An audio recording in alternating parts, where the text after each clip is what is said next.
Hello, and welcome to the live stream here at the Actual Magician's Bookshelf channel. We're going to do some Lenormand reading today, I think. That's the general idea. I thought we've done several of tarot, I guess we've done some oracle card readings with the Psi cards and the Philosopher's Stone, as we did very literally last week, I have to say. So I thought we'd switch it out a bit and talk about the Lenormand and do some demo readings and so forth.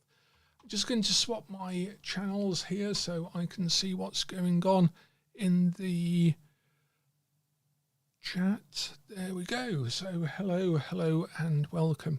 So I'll give a brief history of the Lenormand.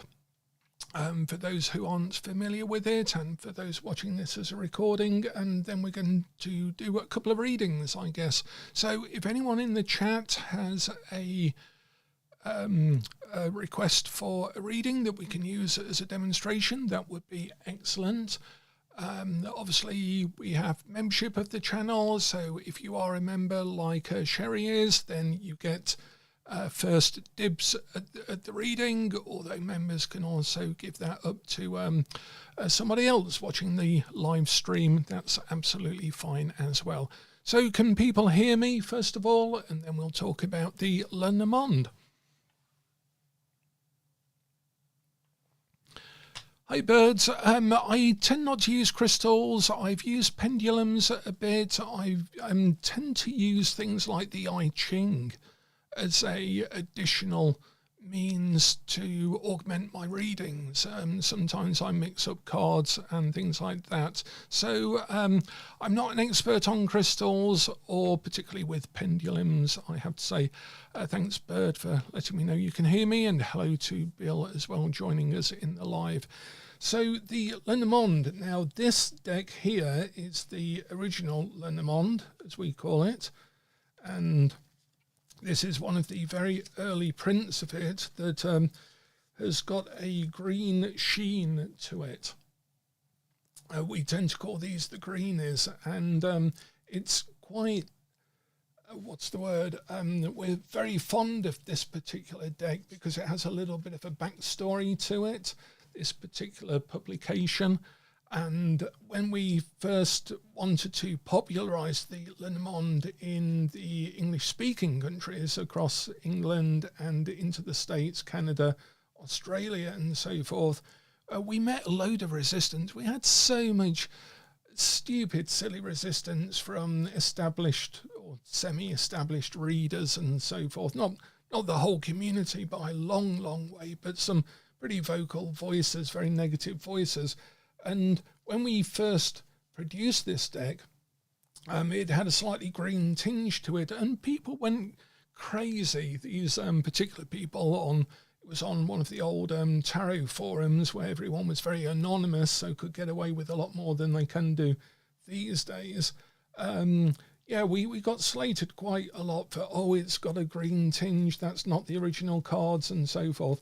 But we actually love these. They've got an old-timey feel to them, and there aren't many of these around anymore. So it's quite a rare deck as well. So what the Lenormand is... Oh, hello, Catherine, joining us. And Catherine's also a member of the channel. Thank you for supporting the channel. It's very much appreciated. And I've got some great videos to do for next week where I'm going to be looking at 80s occult esoteric magazines and looking at all of the articles, all of the adverts, what life was like back in the UK in the sort of heyday of the pagan revival. I was trying to say occultist and pagan at the same time, pagan. What I'm going to do is do some public videos with those magazines and talk about the articles and who was involved and all of the different things that were going on in the real occult world at the time and the pagan world and so forth, and particularly in the UK, obviously, which is where I'm based. But then for members, I'm going to select one article or one method in particular, and then we're going to actually work with it or do a little experiment with it, or I'll talk about how you can implement it in your life as well. So we'll make it really practical as well for members. So the Lenormand deck is a German playing card deck. It was not used by Mademoiselle Lenormand herself. She likely used a PK deck, a sort of cartomantic deck, a playing card deck that was used for fortune telling. But this was a game. It was called the Game of Hope, and we, in effect, not quite rediscovered it, but we found the original Game of Hope that was in the British Museum. There's also a copy in one of the German museums as well. And we licensed it for republication. Old Bill's got an got a few occult reviews. Yeah, I've got a really nice old one for the weight work that I've been doing recently. And again, that's a very, very good magazine in terms of the history of occultism from sort of late Victorian times onwards, really. One occult review actually solved the mystery of, did Dion Fortune ever say magic is the art and science of causing change to occur in conformity with will? Or did she say change of mind to occur in conformity with will, or something along those lines? Because someone at a conference mentioned that quote and mentioned that she hadn't been able to source it. And a friend and I bet each other as we raced away from the conference that one of us would be the first to find the source of it. I looked in every Dion Fortune book, the one she had published as her Violet Firth name, The Machinery of the Mind and so forth, and I could not find it anywhere. I had to look at some of the books that had her students in it, let's see if they had quoted her saying that. And I did find one who had, but they'd misquoted it. And I ended up talking to the Theosophical Society in London, the Freemasons Library in London as well, having a look at all of the old magazines and so forth. And I eventually found a reference to it in one of her students' diaries, and it was in the Occult Review. Unfortunately, the Theosophical Society did not have that specific copy of the Occult Review in their archives, but I did then find it, and I bought it from a private collector. It arrived, I opened it up, and there, clear as day, it was there. So she did actually say it, and it's in a obscure article in the Occult Review that isn't in the sort of public realm. So it was really difficult to source it, but it took about 11 years, something like that. And my friend and I had placed a bet of a pint for the first person to find it, but I think after over a decade, we'd forgotten about the bet. So here we go. We have these cards which are... You'll notice that they have the German and French playing card inserts in them. Up in the corner here, as well as the numbering sequence here. So here we have, for example, bells and diamonds. Hearts are the same in both systems and so forth. And we think that basically what would happen... Hello, Tracy. And hello, Tracy is another member. So... thank you for being a member. That supports the channel, and I'm hoping to grow the membership so we can do even more good stuff for the members' videos as well. So these particular cards then were a playing card game, but we think that given the time that they were designed in Germany by a guy called J.K. Hechtel, he had invented one game before this game.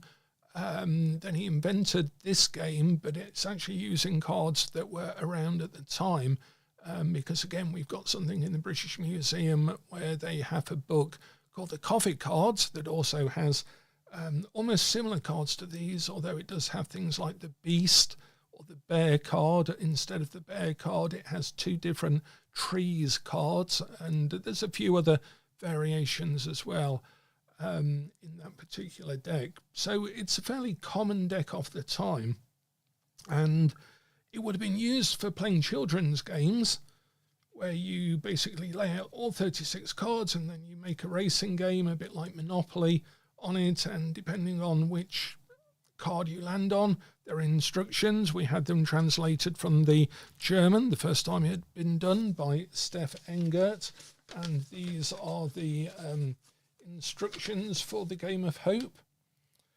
And you can see if you land on the Thundercloud, you have to go back to card number 2 and so forth. But then right at the end of it, it says it is possible to play an entertaining game of oracles by shuffling the cards, laying them out, 4 rows, 8 cards, 5th row with the remaining 4 cards. If it's a woman, you start from card 29, spinning a jocular tale from the cards nearby around the figures on display. If it's for a man, it's from card 28, the man card, gentleman card, and again makes use of the cards surrounding this one. This will bring much entertainment to any merry company. And that is literally the original instructions for playing card reading with the deck itself. Now, you'll notice it sort of says oracles and it's a tale and so on. Obviously, they were very wary of the church coming down on them. There was no gambling allowed or encouraged. And so the kids would play the racing game in the parlour with the parents. The kids would go to bed and then the parents would invite their friends round, and then they'd use the cards up here to actually play gambling games and PK games and stuff like that. So this was a bit of a sneak in to get around the church anti-gambling, anti-enjoyment, anti-playing, game-playing ethos, but actually it was done through a deck that could also be used for oracles as well and fortune telling. And then after Mademoiselle Lenormand herself had died, about 50 years after this deck was popular, an enterprising publishing company got this deck, and Hechtel had died literally a month after it was published. I think in Germany there was a influenza outbreak at the time. I think that was what did him in. But basically this publishing company got a dead man's deck, put a dead woman's name to it, and said these were the cards the famous Mademoiselle Lenormand used, and ever since that time it has been called the Lenormand deck, but it isn't at all. And the playing card instructions were forgotten, and a little sheet by someone called Philippe Lenormand, claiming to be her, I don't know, long-lost nephew or something like that. And they wrote up some instructions, but they were actually based on the reading of coffee grounds. So, in effect, this deck is a codified form of coffee ground reading, but coffee ground reading is based on an even older form of oracular divination. Can you guess what it is in the live session? Can anyone guess what where these symbols come from originally? What form of divination prior to coffee grounds and prior to Lenormand? What sort of divination system do you think symbols like the dog and the house and the mountain and the man on the horse, the lilies, the scythe, the fish, what sort of divination system might have generated those, even older than tea leaves? So the original instructions were actually for tea leaf, coffee ground, or sherbet readings, which were also popular in the Middle East at the time. So someone had obviously encountered that in their travels. And even older than that, where might you encounter fish, for example, as a symbol and use it for some sort of self-examination or divination, some sort of oracle, something like that? Tea leaves, throwing stones. No. Bones? No. Even older than bones. Even older than bones, or cowrie shells. That's one of the really oldest ways of doing divination, is with cowrie shells. Now, they are Christian symbols, that is for sure. The majority of them are Christian symbols. The fish, certainly. The cross, of course, is in here. But I'll tell you, dream symbolism. Coffee ground symbols are a codified form of dream symbols. And dream symbolism is our oldest known oracular fortune-telling self-insight system. Maybe the sky, definitely reading the clouds or reading nature itself. But the actual symbols, and if you go back to cave paintings, there's a great book that I've got that I'm writing some stuff about as soon as I finish this Secret Key to the Tarot book. But cave paintings, they have recently codified cave paintings and into like different patterns, like hands with an outline, hands filled in, circles, double dots, straight lines, and so forth. And guess how many they codified them into? Dead on 36. Dead on 36. Just the same number as the Lenormand cards themselves. So ironically, because these go back to coffee ground reading goes back to a dream symbolism. This is actually the Lenormand system, even though it's sort of so popular nowadays and so forth. There's a reason for that. It's actually the oldest form of symbolism that we have as human beings. And that's sort of buried in a children's game, in effect. And this deck was lightly coloured in by a child in the parlour. They went over the lines quite a bit and so on. This was probably done by someone's young son or daughter.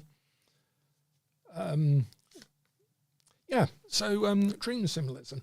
Right, okay, let's try and do a reading. I'm going to do a little 9-card reading. I'll clear the table, and I'll tell you about this deck as well. This is the Cyberpunk Lenormand, which is a modern version of this one. But this is the one that we licensed from the British Museum. Shiro Marchetti tidied the edges up, did a nice background for us. And so let's just move that over there. I'm going to need a little square. You'll notice the cards are slightly smaller than tarot. Does anyone have a particular question that we could use as a good example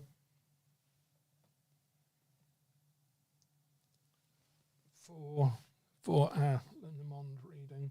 Otherwise, I'll just do a general question, general example, something that you don't mind sharing. Okay, the Sacred Scarab. Is the attainment of Gnosis part of my path in this lifetime? Wow. Now, one interesting thing is a lot of people say that the Lenormand, the tarot is not very good for everyday readings, but the Lenormand is very good for everyday readings, but not for deep psychological, spiritual, symbolic meanings. Absolute rubbish. Absolute rubbish. That's just it's a bit like saying a piano is only good to play chopsticks on, and it's usually because people can only play chopsticks on them.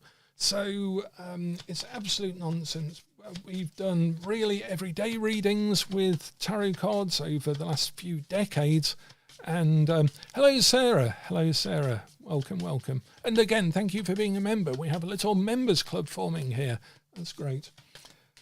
And yeah, and we've done some really deep readings with Lenormand cards. I remember one where I was reading with houses and locations, which we can talk about if we have time today.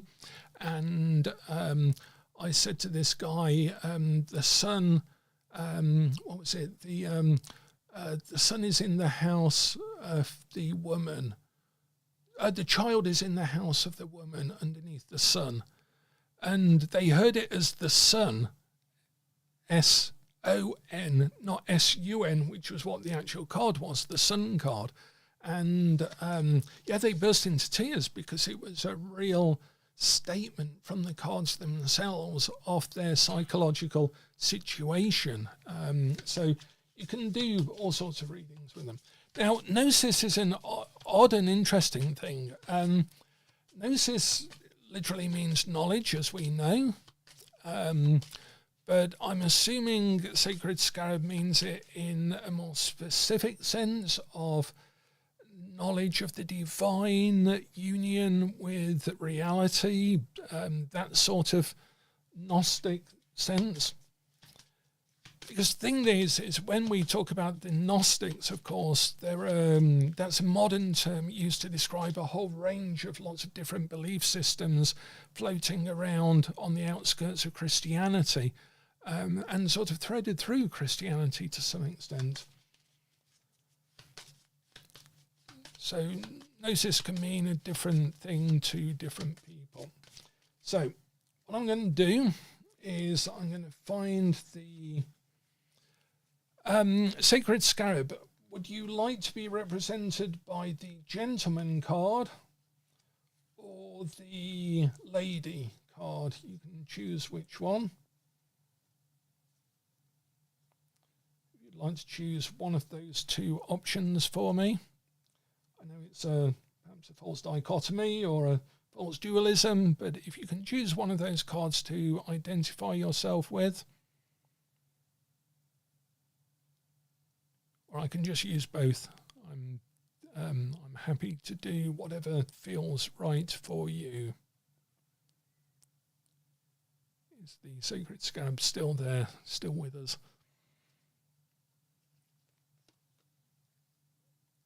Spiritual knowledge, excellent. And which card would you like? Card 29 or card 28? The lady. Okay, so card 29. So I'm going to put that in the middle.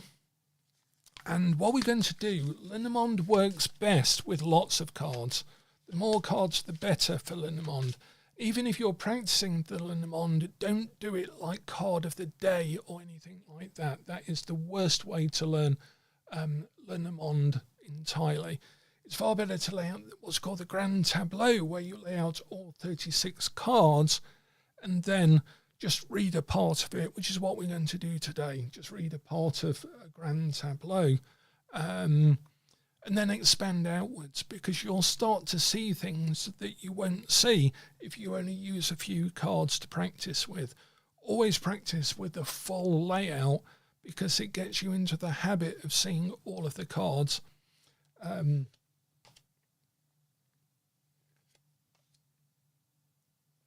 one go. So I'll read out and name the cards as we put them down. So we have the house, we have the ways, we have the stork. The stork is eating a frog. This is, again, part of the narrative nature of these is that they're based on German folklore to some extent, as well as Christianity. So this is the story about the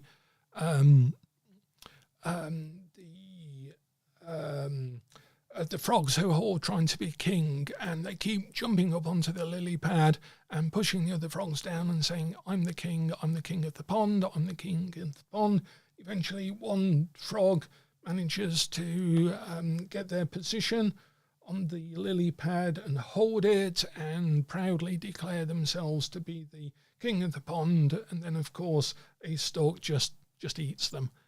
And obviously that's a moral tale. That's got some moral implications and lessons in it. But this is what that story is, and it would have been recognisable to the people who were using the cards for the game. So I did shuffle. I drew out the lady card to act as a focus, placed that down, then shuffled briefly again, and then drew them out. But as with all of these systems, don't believe anything when people talk about traditions or rules or anything.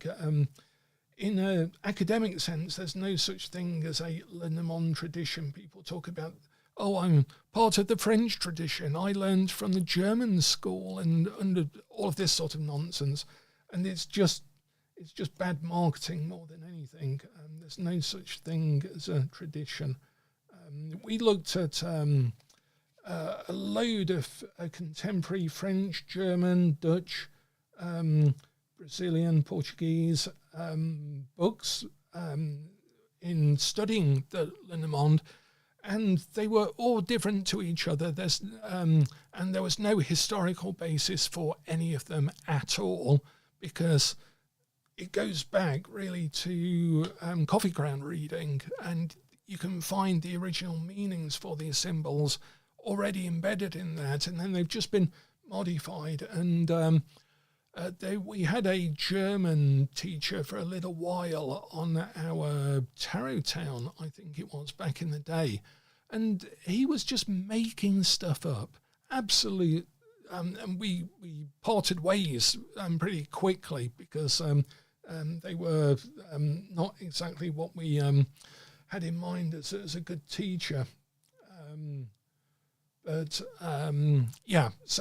So go with the meanings as given in the Philippe sheet and so forth. So yeah, these are an actual reproduction, slightly tidied up by Shiro Marchetti, of the original Game of Hope card in the British Museum that Tali Goodwin and I resurfaced because we wanted to write a book on Lenormand.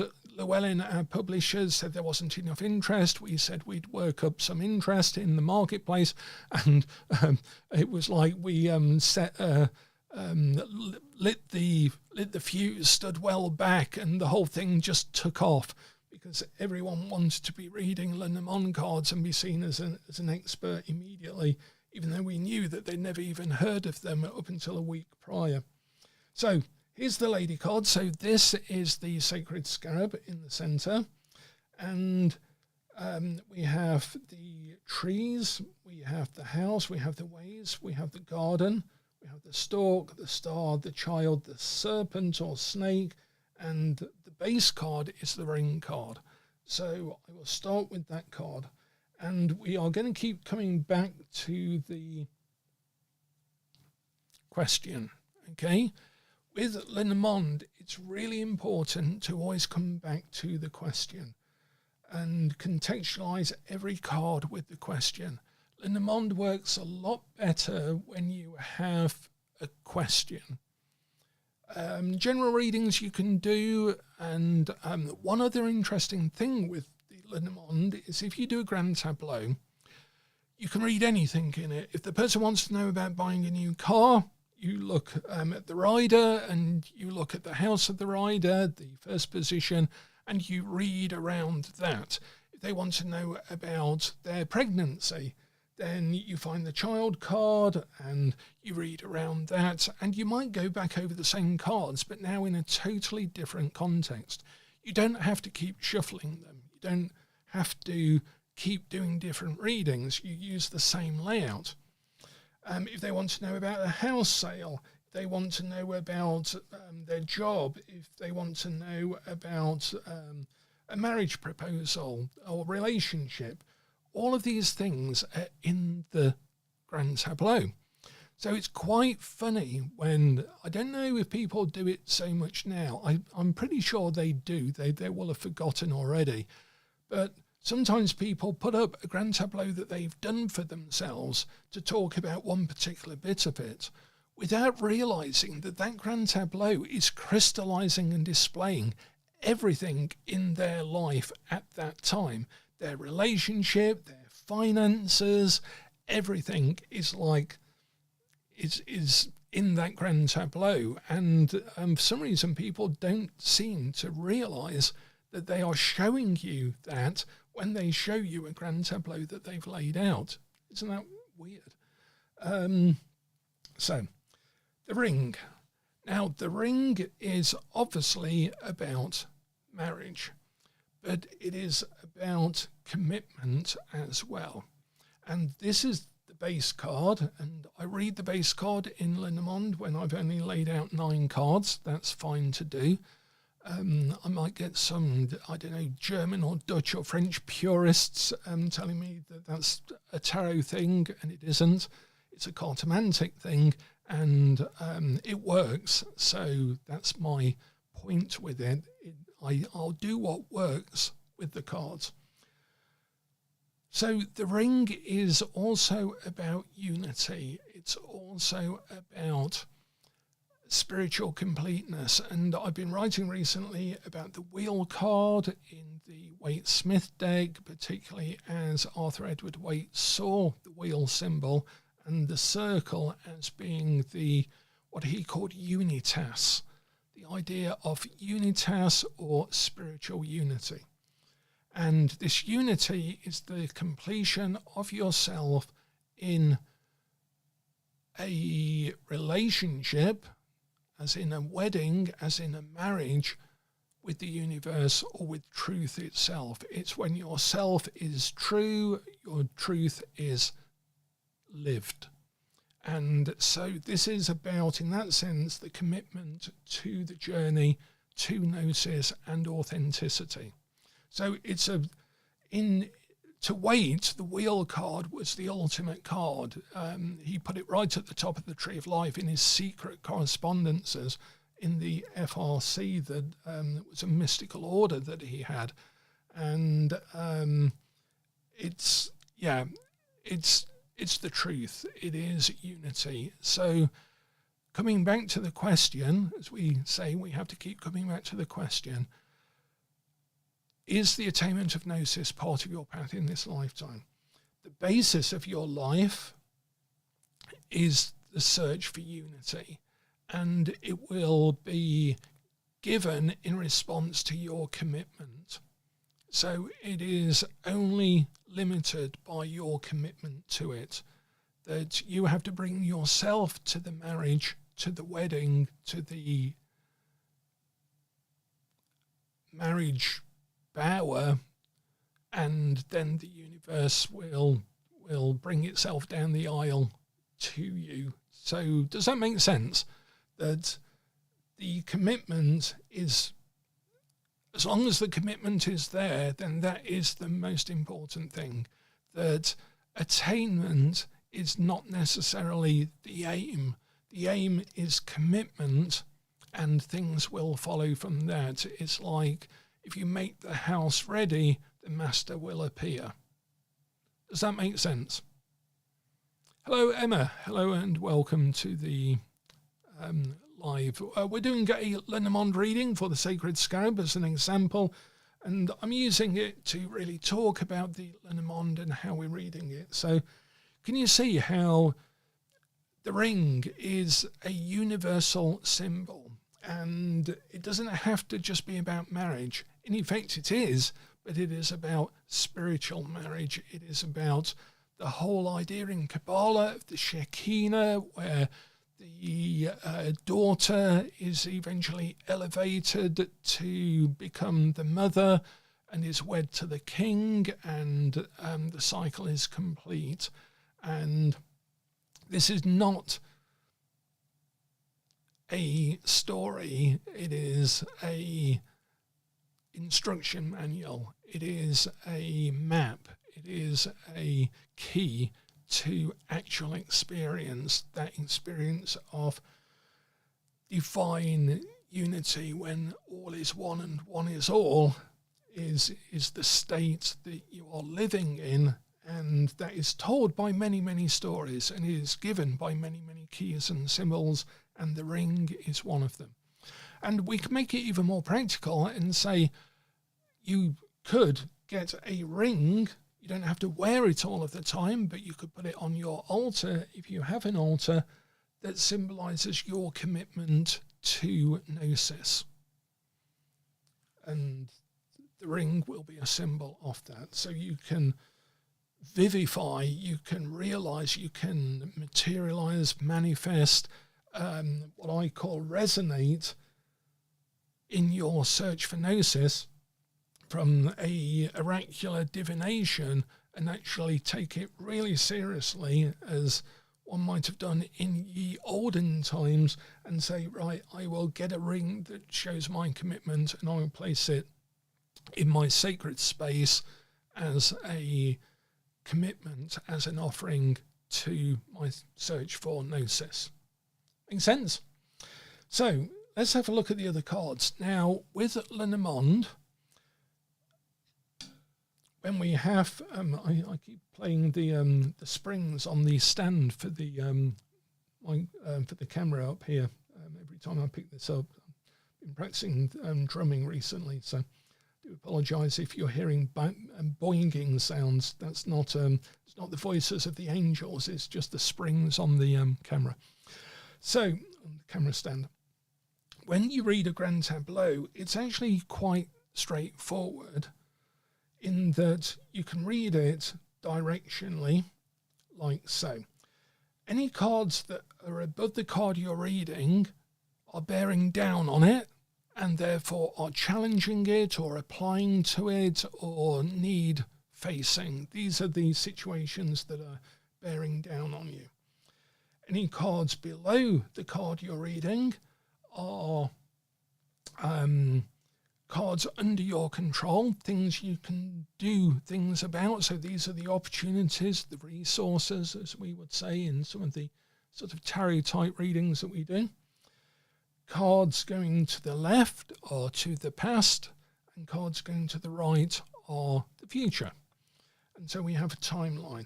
If your card that you're reading is right on the edge, like the left edge of a grand tableau, when you've got all 36 cards, then basically you're looking to a vast future, and the past doesn't really matter as far as the reading is concerned. If your card is right on the right, then it just means that don't worry about the future. You've got a load to deal with in your past before you can move on. And it's as simple as that. And that really helps when you look at the card that you're looking for example, the lady or the gentleman. The moment you see it in the grand tableau, you already know that massive context, like this is all about their past. They have to deal with a lot of things they're dragging behind them. Or this is about their future. They've got to let go of the past and just, we've got to make this outcome orientated as a reading. So let's have a look at the card that's directly below you. And again, there's no particular rule for this. This is part of the art of reading. I'm just going, okay, let's take a look at, let's try an easy one first. Let's go down, or we could look across. In fact, let's just look across and go back to this stalk that we were talking about, the story about the king on the lily pad. Now, again, in terms of gnosis, in terms of our spiritual search, this card is often read in terms of the stalk as returning. The stalk always returns. Did anyone ever read that story? Was it called Storks Insurer? Storks Insurer. I'm sure we read that at school. I remember them putting wagon wheels on the pointed houses so that the storks could land on them. Was that? I think the book was called Storks Offshore or something like that. It gives me shudders to remember it from school. I don't think I was going through a good time at the time that we were reading that for some reason, but I do remember it. I'm sure there is a book. I don't think I've made that up entirely. But it's about return. So we can read it in two ways, both of which, again, we apply to the question. Spiritual knowledge. Is the attainment of spiritual knowledge part of your path? Well, when we look to your future, there are two sides to spiritual knowledge. One is the sacred return, And that might mean something to you depending on what you are studying. For some reason, with the sacred scarab, I get that whole sense of ancient Egyptian myth and so forth. So if you look up the stork in ancient Egyptian myth, you might find some interesting stuff there. But in terms of the sacred return, this is like the journey, the life cycle of transformation, where we have to lose our humanity to gain divinity, and then we have to lose our divinity to regain our humanity, and we go in a cycle. It's like the ring of commitment. There's a cycle to that. So the other thing that this card is actually advice about is that whole literal thing about being the king of the lily pad. The warning in that story, the moral of that story is, don't assume that just because you have become the king of the lily pad, that makes you the king of the world or anything. Far from it. It just brings you to the attention of something a lot bigger than you. And so there is a sense there in terms of your spiritual learning not to limit yourself to one lily pad, if that makes sense, to clamber out of the pond, gain the lily pad, but then use that as a stepping stone. So again, I think it's more advice, going back to the ring, that this is about the commitment, not the attainment. This is about the journey, not the attainment. Does that make sense? That we are talking far more about the journey and the growth from one lily pad to a bigger lily pad to another lily pad to even becoming knowledgeable about the flying things as well as the swimming things and evolving. And this is about the commitment to be far more focused and concentrated on returning to the original sources with the stork and evolving from lily pad to lily pad in terms of your development. And attainment will come as part of that. You can't really work on attainment, but you can work on commitment and the journey itself. Does that make sense? Then we're going to take a look at this card back here. So that's the immediate future. In the immediate past, we have the garden. And the garden in Lenormand is all about networking and about being seen to network and things like this, because it would be where everyone promenaded and got to talk to people, got to meet members of the opposite sex in a public way and so on, because it couldn't be done in the way it's certainly done nowadays or in the last 30, 50, 100 years. And so this is all about being seen and studying with other people and so on. But that is in your past now. And it's like you're looking back to that as if that was something that maybe served you in the past. That this public side of your work was part of things, was important to you. But now that is in the past. And this reading is saying you need to move yourself away from that into the future, even if you feel that you're looking back to it. Okay? Then we have a look at what's bearing down on you, and we have a look at what's underneath you. Underneath you is the child, and this is about new things. So it is about the house is about your domestic life. So it may be that you are limited to some extent in terms of what you can study, what you can practice by your everyday world, your domestic sense around you, and you're within that constraint, within those boundaries that is pressing down on you. But what you can do is learn new things. Okay, so from the Sufi theurgy, okay, interesting.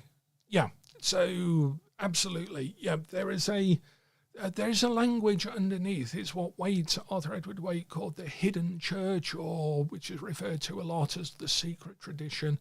And basically, it's not the ability or the appreciation that there is a underlying metaphysics to the world. It is the living of that in what you do and what you study and how you study it. That is what Waite, again, because I've been reading and writing a lot about Waite over the last 10 years, called the holy assembly or the hidden assembly. In some systems, it's called the secret chiefs and so forth, where there is a recognition of people who have left the world in terms of the outlying systems and projections and structures that the brain habituates to in terms of identity. Heavy stuff, huh? But anyhow, with you, then within your current environment, then you have the ability to really do new stuff, and that is going to be really important to you to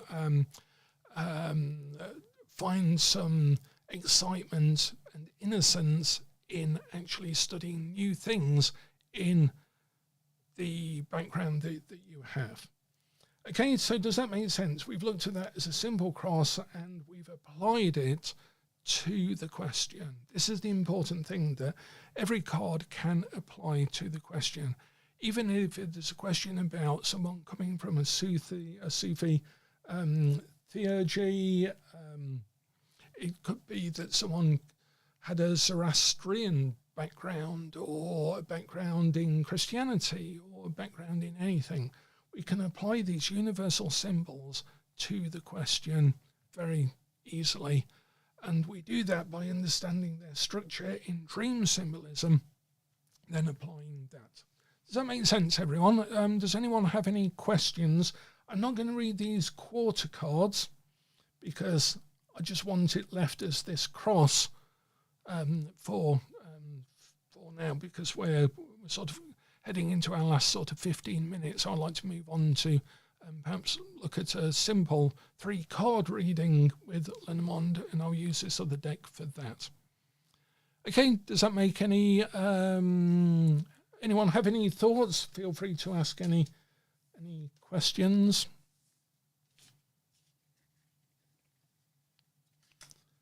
And I hope you noticed that I wasn't necessarily reading keywords, but I was applying keywords like keywords of unity, commitment, wedding, marriage to this, but then applying it to the question. The question is really helpful in Lenormand.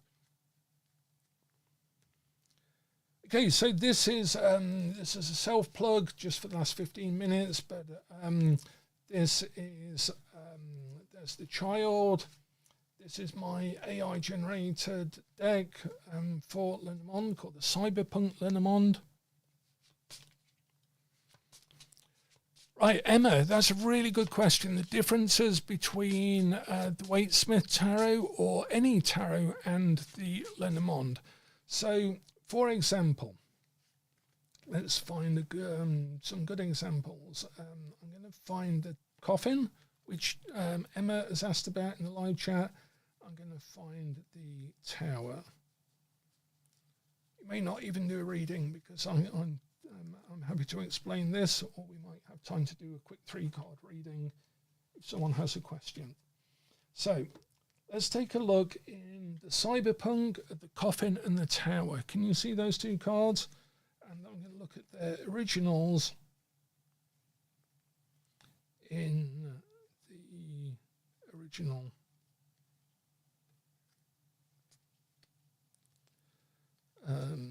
deck here. Right, so we know that the tarot has a blasted tower, and so does the Lenormand. But the Lenormand, as we know, was based on a playing card game designed by a German industrialist. His family owned a brass factory. Nuremberg was known for two things at that time. One was brass factories and for musical instruments, and the other was games. It was a big centre of developing games, mainly playing card games, but also simple race games, board games, track games, things like that. And so the tower, and you can actually see this tower in Nuremberg, it's still there, was used as a border post, as a gate post, almost like it was fastened to the town walls, and it was a watch out post, but also it was a place of bureaucracy. You'd have to pay the tax, you'd have to pay the a toll on the gate, you'd have to give your papers if they were looking at papers to come into trade and things like that. So the tower had nothing to do with the Tower of Babel or the Tower of God struck by lightning or any of the symbolism of pride, destruction, shock, acceleration, all of the ideas in the tarot, nothing to do with this tower. So it is actually, people might think it's difficult if you've got similar cards to get out of your tarot head, but it's dead easy because it's not the same card. It's not the same tower. It's not the same object. It's not the same meaning. So it's far better not to make the comparison and think about it. It's far better just to think and learn that it's a totally different sort of card. So I made my tower very portentous, very overbearing, because in Lenormand reading, this tends to now be used in terms of bureaucracy. It's big companies. It's not like the Fox, which is being an entrepreneur, working for yourself. The tower is like working for a company. It's about red tape. It's about your social benefits. It's about government taxes. It's about, with other cards like the letter card or the rider card, it's about news and paperwork. With the fish card, which is resource and money, it's about paying your taxes and things like that. So that's the tower. And then the coffin, to some extent, this is not about transformation and all of the other things that we build into a tarot card reading. The coffin is originally, at the time, this was really all about legacy, about being left money, about inheritance. So a lot of people use it as an ending card. It signifies an end to something, which I think is fair enough. But I'd like to do a bit of nuance with it. And even if it is an ending, I always like to think that it has left a legacy. I quite like the fact that the original card had this little burn or mark, ink mark perhaps, on it, which we left on the card. We didn't ask Shiro to clear that up or tidy it up. And that's also because now we know when other people have pirated the cards, we always know it's from the British Museum one, unless they've edited that one out, which is usually quite obvious. But I tend to use this as a legacy. This is something that has left a mark, left some sort of mark. Even though there's an end, there's something trailing over from it that needs to be dealt with quite often. And the sun and the moon, again, they're very different to some extent. The sun, actually, that's another good card. Let's find it in here. So there's the moon. And the sun is, where's the sun? There, the moon and the sun. The sun is basically growth and development and good luck. Again, we keep it nice and simple, back to the time it was made, so that we get an authentic reading on the intent of the cards and their system at the time and bring it into contemporary divination. So the sun is about, well, it helps grow things. It can be too overpowering. It can be too much.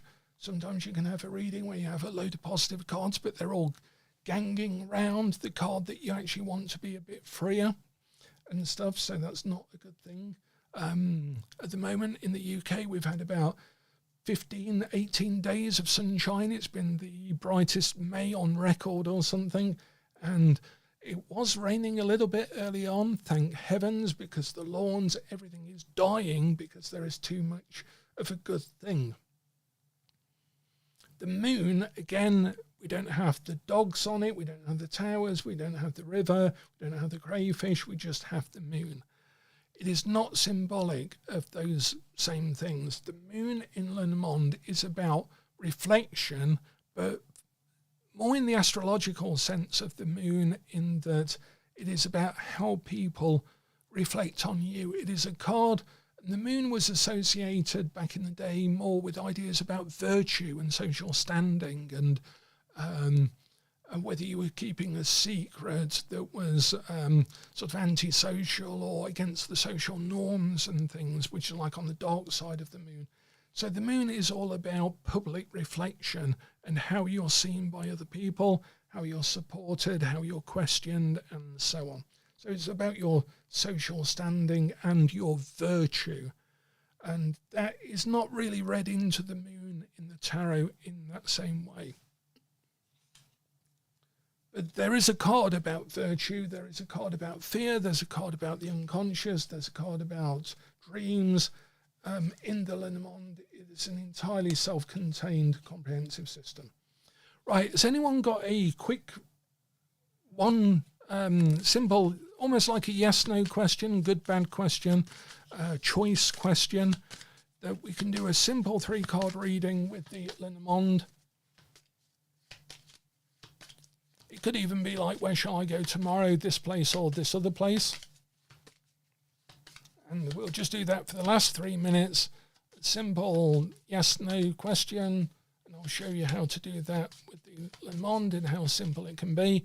Because the Lenormand has good and bad cards as well. The coffin card is not a good card. The scythe card is not usually a good card. The whip card is not a good card. The mice is not a good card. The sun is a good card. Right, if no one has a question, I'm going to just do a 3-card reading to see what the cards have as a message for us in our tarot studies, in our cartomantic studies together. Right, here we go. Sorry if you've just adding a question. Just going to get a question answered from the cards, which is, how should we go about our oracular studies? There we go. Oh, okay. Right, Sherry. Right, we'll answer both those questions.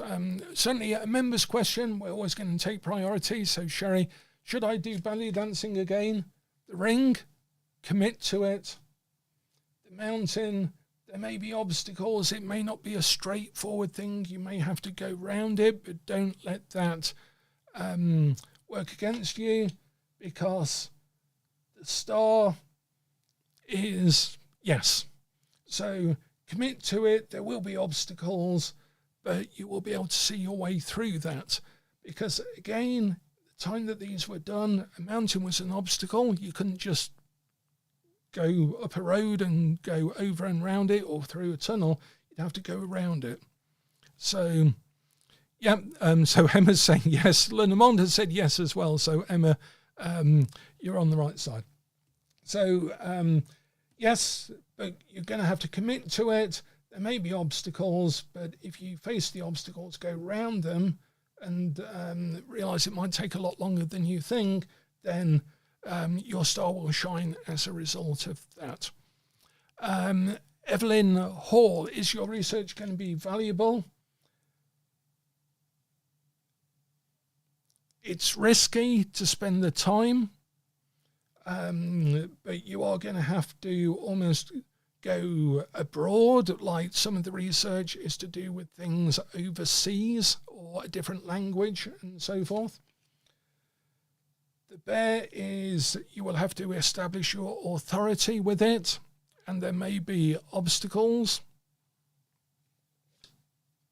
Not as much as with that, but there is novelty and newness to that as well. Okay, so basically, yep, you're going to have to go further than you think with it, and outside of the established parts of the research, you're going to have to expand it into speculative research. You can establish yourself as an authority in that, but you're going to have to be damn sure about that. You've got to be the bear, if not the goat. And yes, focus on new stuff, just absolutely new stuff, and not just repeating old things. Right, have we got time? Yeah, just one time for, where was the, Tracy, right path with your education. Right path with your education. One last question. Right, so the cross is about suffering.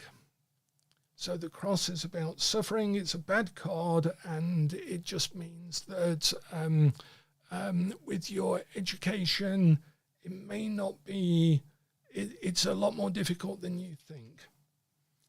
The rider is about news. So you may have to wait for information or news to come to you that will be new. It'll be something new that isn't present yet. So you're just going to have patience until that new thing comes along. And it will give you better social standing. It will elevate you in terms of how other people treat you, how other people deal with you, and how other people respect you. And it will be a virtuous thing to have gone through that pain, to learn new things in order to gain that sort of self-reflection as well. Make sense? So that's how we do a really quick reading with Lenormand. You need at least 3 cards, ideally 9 and ideally 36, even for a simple question. And then you can just read your way into it, keep it literal, apply the cards to the questions, and the rest is up to you to practice. Okay then, so that brings if I dare say, an end to our Lenormand session with the coven, because we are out of time. Thank you for joining me on this journey, and thank you for engaging with it this week. It's been really, really useful. I hope you've got something out of that, and that my enthusiasm for Lenormand encourages you to have a look at a Lenormand deck, practice with it, and get back to work with however you work with your cards. So thanks a lot if you're watching this as a recording. Thanks for watching along with us as we've discovered the Lenormand. Again, I have to say I'm contract bound to say at the end of every session and the start and somewhere in the middle that we do have a membership system. You can subscribe to the channel for, I think it's £4.99 or your equivalent, and we're doing a load of material for members only so that we can really focus on some high quality information on both tarot but also alchemy, Western esotericism as I teach it. And I'm discovering that YouTube is a good place to be storing up some videos of teaching that may or may not be useful to other people. So, yes, Sophie, they're really clear readings as long as you don't get in your own way. And I always find with Lenormand, you really have to be brave with it. Sometimes I find myself doing a Lenormand reading, and certainly to begin with, terrified that I was far more literal, like this is this. This is about your house. This is about your work. This is about your finances, in a far more literal way than I usually do with tarot. And so you just have to have great confidence and let the cards guide you. Always stick to the cards, and then if you are wrong in your interpretation, it is so obvious so quickly that you can start to calibrate that. Whereas if you try and hunk around the meanings and fudge things, and then it's sort of half on the mark and half not, then you won't learn to read them strongly, authentically. Just dive straight in, keep it literal, read what you see on the cards, and then calibrate it as you go along. Okay, everyone, thanks a lot. Thanks for spending your valuable time with us all in this session. And I look forward to next week and seeing everyone again. And if you've got any questions, just drop them into the YouTube channel. I'll be sure to answer them. Thanks a lot, everyone. Take care. Have a good rest of the day or evening, depending on where you are. Thanks a lot, all. Bye for now.